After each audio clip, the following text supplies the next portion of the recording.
Welcome, you curious learners, to the Deep Dive, brought to you by Reformed Thinking. Here, our mission is, well, it's to unpack essential knowledge, cut through all the noise, and really unearth insights that matter.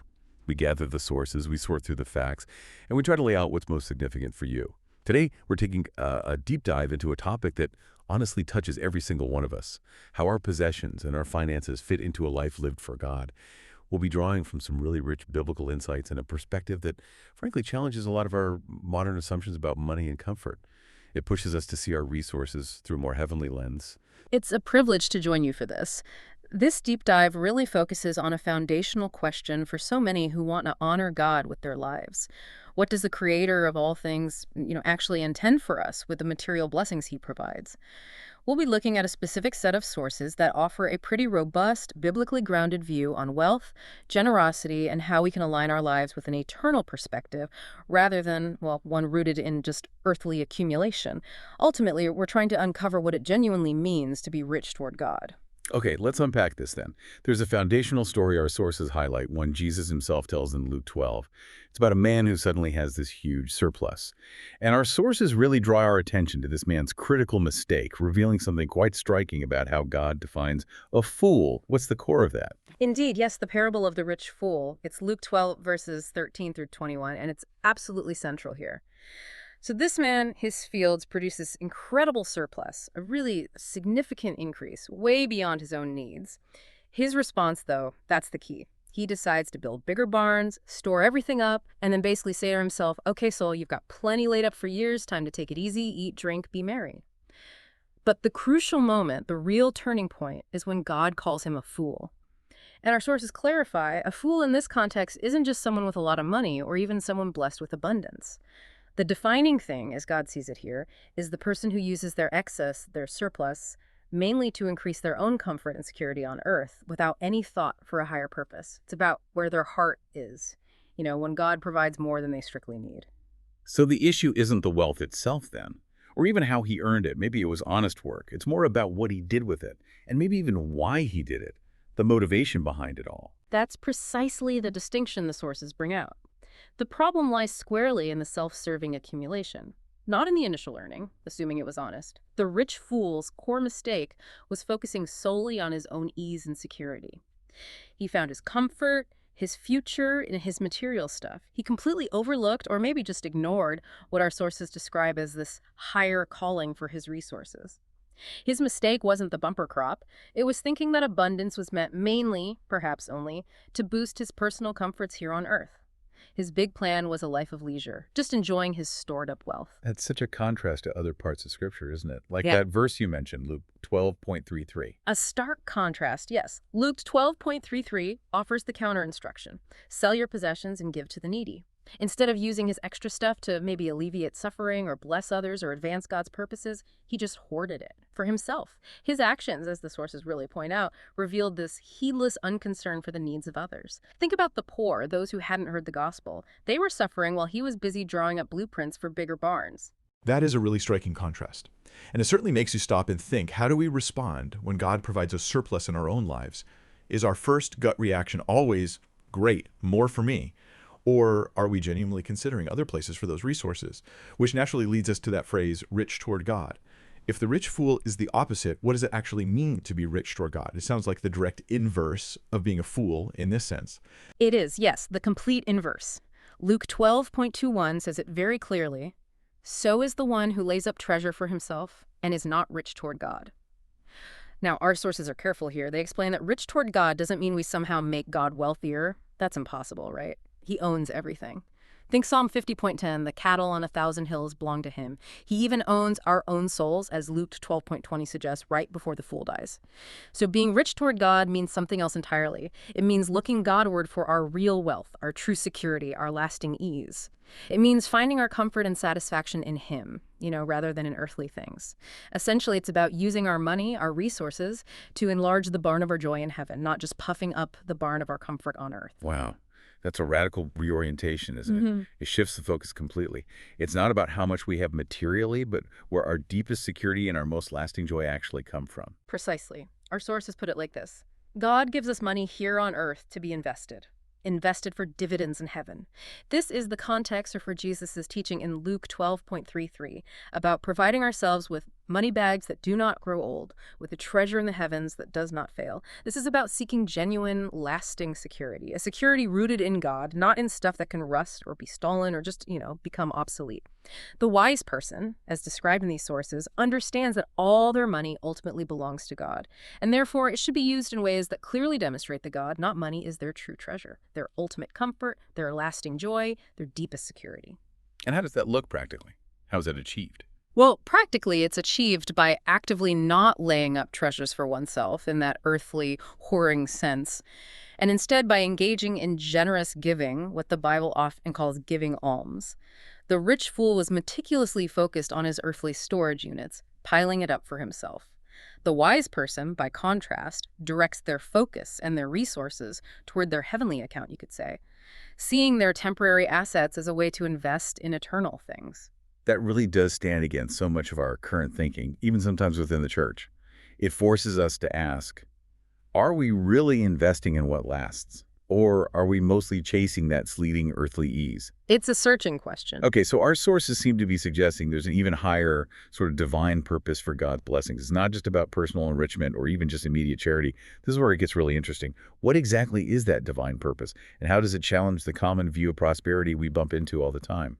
Yeah, the sources consistently argue that when God blesses people, increases their yield, provides abundance, it's not primarily for their own ease or just accumulating more luxuries. This abundance is meant to serve a much higher God-centered purpose, a purpose that fundamentally shifts our understanding of what prosperity is really for. It challenges the core of what many might just assume blessing means. So if God prospers someone's business, it's not automatically so they can upgrade their car or buy a bigger house. That directly confronts a very common assumption, I think, in our culture, maybe even in Christian circles. It does, unequivocally. Our sources tackle that head on. They challenge the misconception that God prospers a business just so a person can, say, trade in their perfectly good car for a fancier luxury model. That popular view, which often frames God's blessing as simply a means to more personal comfort and indulgence, well, it's just not aligned with the divine intention laid out in these biblical insights.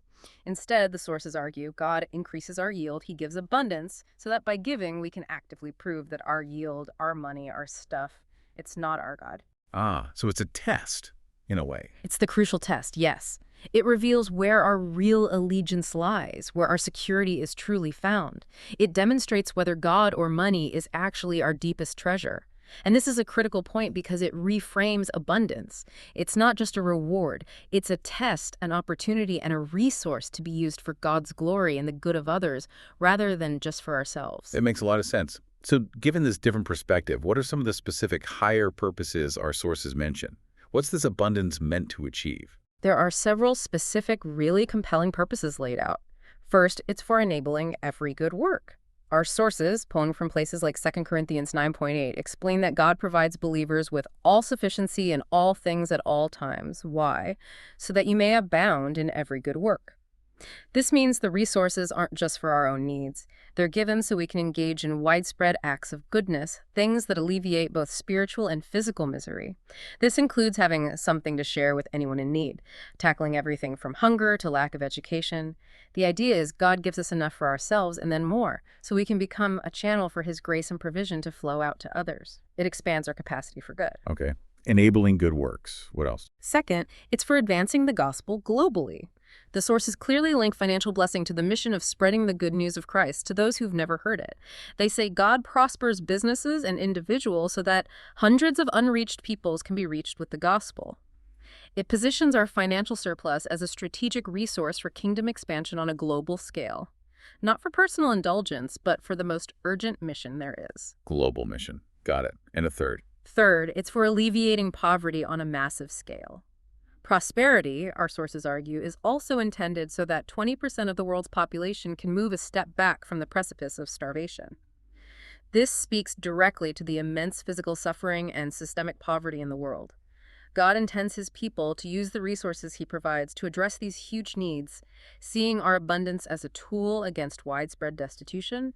It's a call to real, practical compassion. And that brings us back to that underlying principle you mentioned, the one that seems to tie it all together. Enough for us, abundance for others. Yes, that principle is absolutely central. It means God's resources aren't given for us to hoard, but to be channeled for this wider good, for these divine purposes. God's blessing isn't just about making sure we have enough. It's designed to create abundance that can then fuel all manner of good works that alleviate spiritual and physical misery.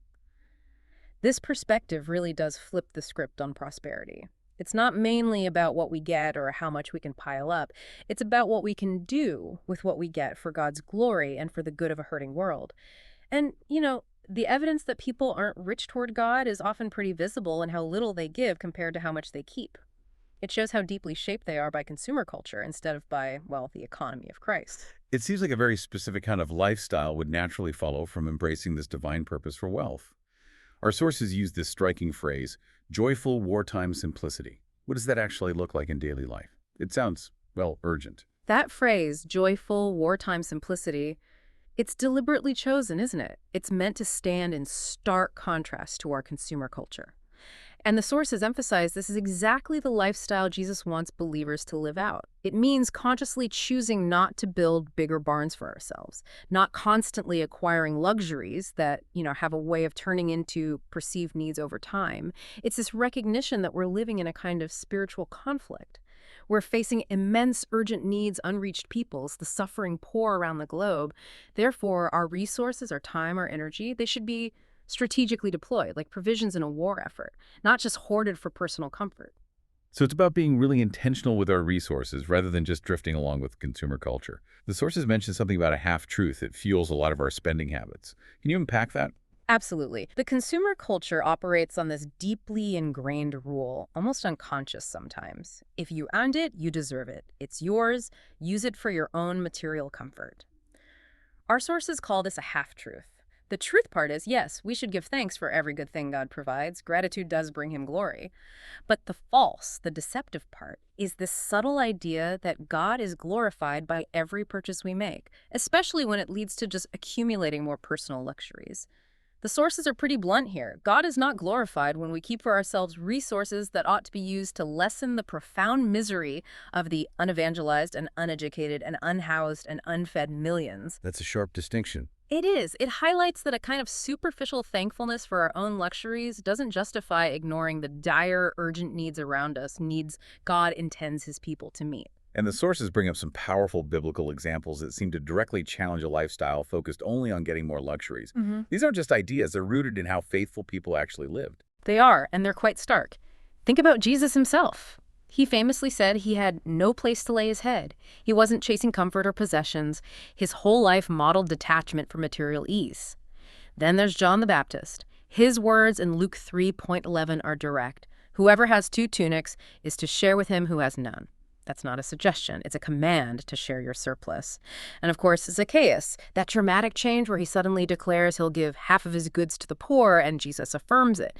These examples together, they undeniably challenge a lifestyle built around accumulating personal luxuries.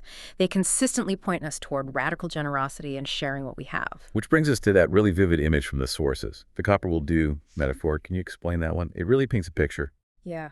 That metaphor is powerful. It brings clarity to this joyful wartime simplicity idea. The sources say, if you want to be a conduit for God's grace, you don't have to be lined with gold. Copper will do. Think about a pipe, right? A conduit designed to carry something valuable, like water. For the water to flow and nourish, does the pipe itself need to be solid gold, all shiny and expensive? Of course not. Just functional. Right. A simple, functional copper pipe does the job perfectly well. The point is, your effectiveness as a channel for God's blessings, for his grace to flow through you to others, it isn't boosted by your own personal extravagance. Modesty and functionality in your own lifestyle are completely sufficient. To make it really concrete, the sources give an example. Having a 6-digit salary doesn't mean you need a 6-digit lifestyle. Instead, that significant income could support a much more modest personal life, say a $40,000 lifestyle, freeing up substantial funds. Enough maybe to support 2 families on a new mission field, reaching people who've never heard the gospel. The problem, as the sources see it, isn't earning a lot. It's the constant, unchecked accumulation of luxuries that sneakily become needs, diverting resources from God's bigger purposes. This really does call for a hard look at our homes, our clothes, our cars, even how we spend our leisure time. Do they reflect this wartime lifestyle, directing resources toward urgent needs? Or are they mostly about personal extravagance and comfort? That's precisely the searching question these sources push us toward. Very few people, the sources suggest, have really adopted this mindset, have really said, okay, we're going to live at this level of joyful, wartime simplicity and direct the rest to alleviate misery. Yet they argue that's what Jesus wants from his followers. The exorbitance of our lifestyle, as they put it, can often only be justified if we actively ignore the lostness of the unreached and the misery of the poor. That's uncomfortable. It is. It's a direct challenge to how we prioritize our spending and living in a world with such profound unmet needs. It forces a kind of conscience check on every financial decision we make. Okay, this conversation naturally flows into a fascinating concept about our actual work, our jobs. Our sources, pulling from Scripture, outline three distinct levels, three ways we can approach material possessions. Yeah. And one is clearly presented as the ideal. What are these levels? And where does the Bible really push us? Right. The sources draw a direct lesson from Ephesians 4.28, and they identify these three levels of how people live with things. Level 1 is pretty straightforward. You can steal to get, dishonest, obviously condemned. Level 2 is much more common. You can work to get. This is honest labor earning a living. But on this level, the main purpose is acquiring things for yourself for personal use, comfort, security. Most people, and honestly most of our culture, operates right here. Then there's level 3, the highest level. You can work to get in order to give.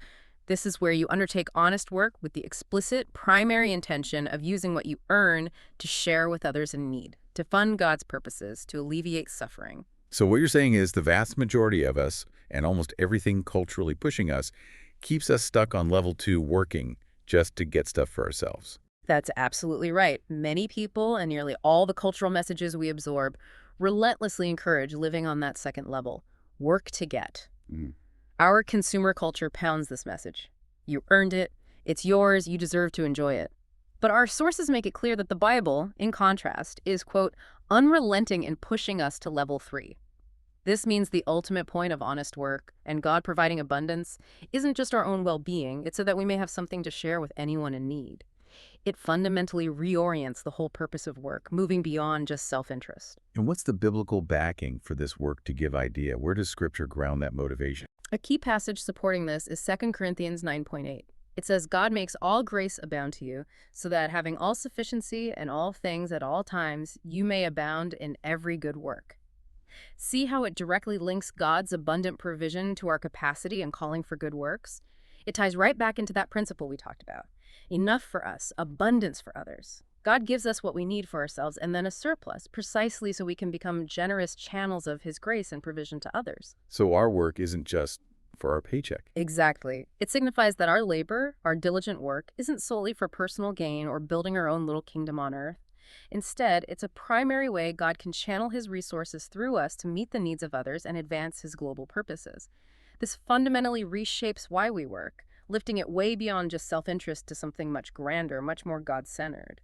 Okay, so if we genuinely embrace this working to give idea and commit to living with this joyful wartime simplicity, how should that surplus wealth, the money beyond our actual needs, truly be used? Our sources offer a really clear direction: investing for heavenly returns. Precisely. Surplus money, according to these sources, should be actively aimed at purposes that are the complete opposite of increasing personal comfort and building up earthly security. Instead, the focus has to be squarely on accumulating heavenly treasure and alleviating the suffering of others. This is the direct inverse of the rich fool's mistake. Remember, he accumulated only for his own ease, his own self-serving security. He planned for leisure, but it yielded nothing eternal. So it's about consciously choosing to divert funds away from just personal enjoyment and fleeting comforts towards something with eternal value, something that outlasts this life. That's it, exactly. The sources keep coming back to the rich fool's error. His obsession with accumulating for self-comfort, building bigger barns for earthly ease. In powerful contrast, believers are called to use their money to provide yourselves with money bags that do not grow old, with a treasure in the heavens that does not fail. That's Luke 12.33 again. And this isn't just, a nice metaphor. It's a serious call to invest for dividends in heaven, to enlarge the barn of your joy in heaven, rather than obsessing over the barn of your comfort on earth. The wise person, as our sources explain, gets it. They understand all their money is ultimately God's.